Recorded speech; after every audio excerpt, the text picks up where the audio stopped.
Okay, continuing on our theme, but the last couple of presentations slightly veered away from the name of Gullstrand. So let me try and change the direction of the vehicle and pull us back towards Gullstrand and Gullstrand's legacy.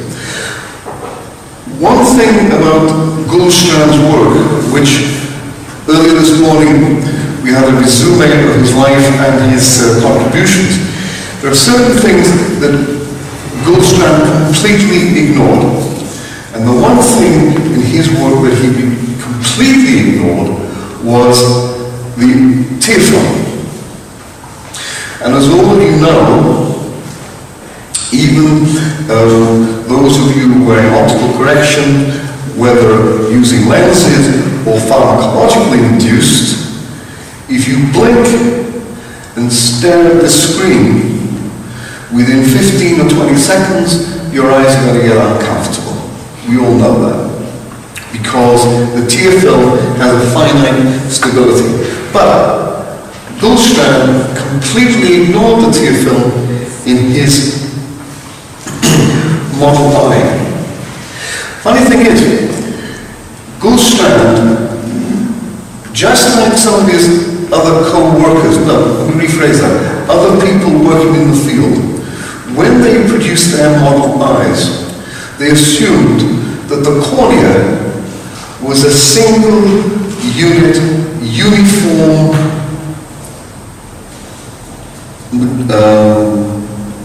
layer of tissue with one refractive index.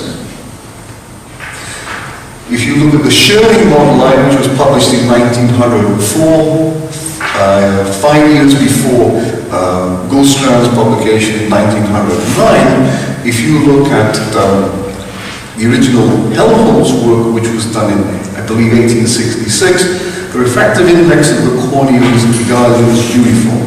And we know from work stretching back from 1863 to the current time, if you add water to a tissue, you will change its refractive index.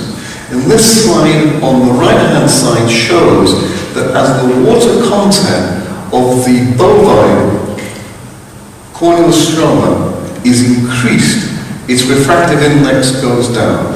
And these yellow triangles are data actually taken from laboratory tissue. These two other lines are theoretical lines according to Ulrich Fatt, a great person, and Lang et al. In the late 70s. So we know that the cornea itself is of non-uniform refractive index. So we think we can now improve on Gullstrand's original model because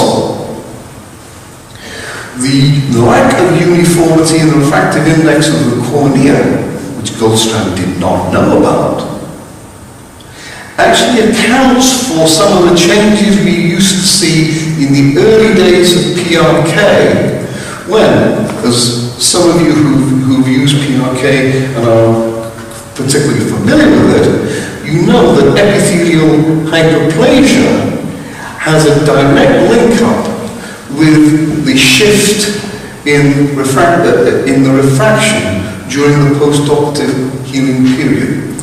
And our argument, this is when I say our, I'm talking about myself with John Marshall and others, our argument was that the epithelium of the human cornea has a refractive index much higher than the anterior and posterior layers of the stroma. And this epithelium's refractive index is actually similar to the refractive index of some of the most popular soft contact lenses available. If you look at products such as the contact lenses manufactured by CooperVision, contact lenses manufactured by other companies, they have a refractive index, not all of their lenses, but some of their products, similar to the refractive index of the epithelium. And so we can now show that this thin layer over the cornea is acting acting like a lens. And because it acts like a lens, it contributes to the overall refraction of the eye. Let's go a little bit further forward still. From the corneal stroma, from the cornea to the epithelium, let's go further forward into the tear film. The tear film, as we all know, is not a single layer of water. No. It is a lot more complex over this very, very thin region consisting of glanky protein, watery protein, and a lipid layer. But throughout this thin layer, the refractive index is not uniform. It shifts. The actual lipids of the tear film has a refractive index between 1.40 and 1.53. This was work done by John Tiffany, that some of you in the audience may recognize from work he did in the mid-80s. And I, with some students of mine several years ago, we actually showed that the refractive index of the tears, if you take minute samples from the lower tear meniscus, the actual refractive index of the tears has a direct correlation with its protein content, more specifically lactoferrin. And as you get older, the refractive index of the tears shifts very, very slowly, and slightly, but significantly. So the tear film does not have a uniform refractive index, and throughout life, and it depends on the amount of protein and the amount of lipid that's present in it. Now, if you accept that the tear film contains lipid, the next question would be, where does the lipid come from? And the lipid, not all, but the majority of lipid in your tear film comes from your meibomian glands. Now, some of you have actually performed this experiment with me, but what I'd like you to do for now is squeeze your glands. Now, this is not a form of self-abuse.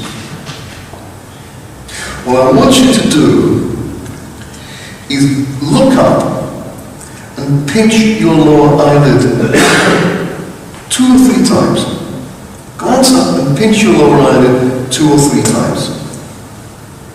And what you will find is your vision becomes a little bit misty. Has anybody noticed that? Yes? I see some heads nodding.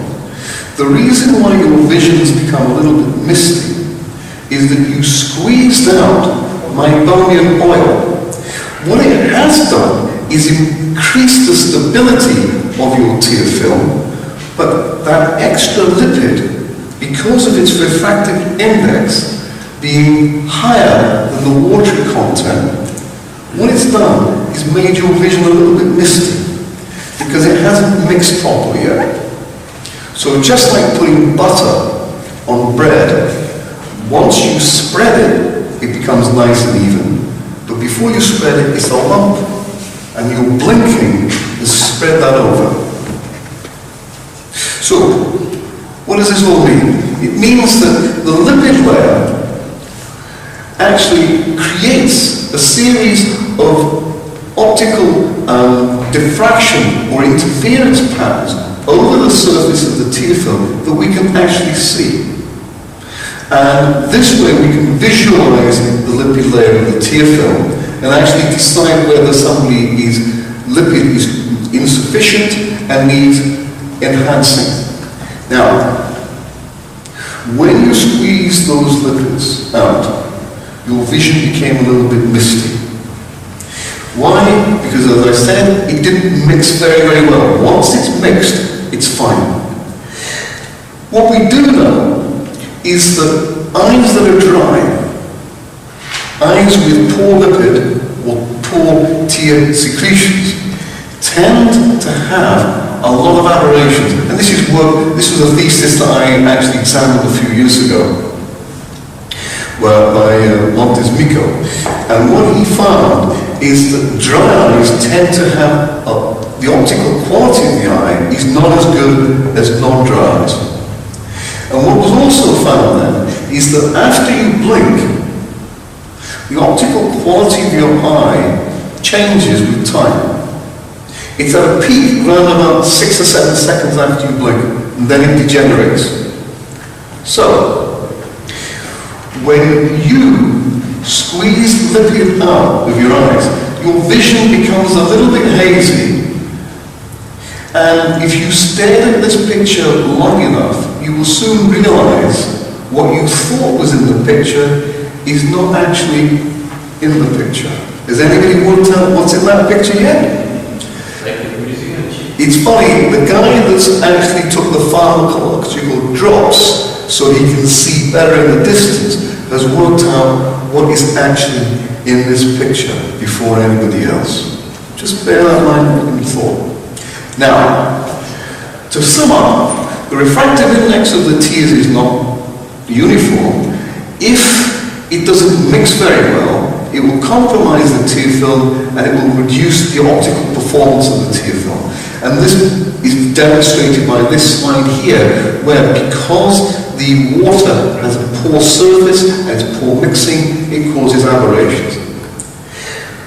What we wanted to know in this little study was by putting in artificial tear solutions, can we actually improve the overall optics of the eye? We know that we can improve ocular comfort using tear enhancers, but can we actually improve the optics of the eye? And we did this using systems, using a Hartmann-Shack aberrometer. This slide just summarizes the patient group and the instruments we used in this particular study and how we did this. We compared two things: the actual tear enhancer with squeezing in extra lipid into your tear film, as some of you did earlier on. And these are the summaries of the results. What we found is that when you squeeze your meibomian oil out of your glands, you made the optics of your eye worse. You increased aberrations such as coma, spherical aberration, and the fifth order. They all actually increased quite significantly when the pupil was large as opposed to when the pupil was small, when the oil was added. When patients had a tear enhancer instilled, spherical aberration of the eye is reduced. So what this was telling us is that 20 seconds after this intervention, either putting in tear enhancers or squeezing the glands, right, did alter the overall optics of the eye. Gullstrand didn't know about that. We could also now measure this change in optical performance of the eye, which Gullstrand did not have the technology to do. So, in conclusion, the oil is good for you, but only if it's been administered properly, not forced out. Artificial tear enhancers are good for you. They actually improve the optical performance of the eye. And this might be useful to know, especially in those patients that are persistently complaining of their vision not being right. After you perform surgery, whether it's on the cornea or whether it's an implant lens you put in, or even when they're wearing contact lenses, and the patients persistently say, yes, but it's not right. You look at visual problems, and it may be not a visual problem that's at fault. It's a tear film problem that's causing their difficulties. So when patients are persistently unhappy, let's try and enhance their tear film, because we can improve the overall optics of that eye. If you look at some of the tear enhancers available on the market. Some of these are now defunct, I know. A lot of them have a refractive index which is outside the range of the normal tears. Some of them have pHs which are outside the comfort zone of the arterial eye. So when we look at, when you start to use tear enhancers, and some patients say, when I've used those drops you gave me, it may make things worse. It's because some of those tear enhancers are too or acidic or too basic, or their refractive indices are just plain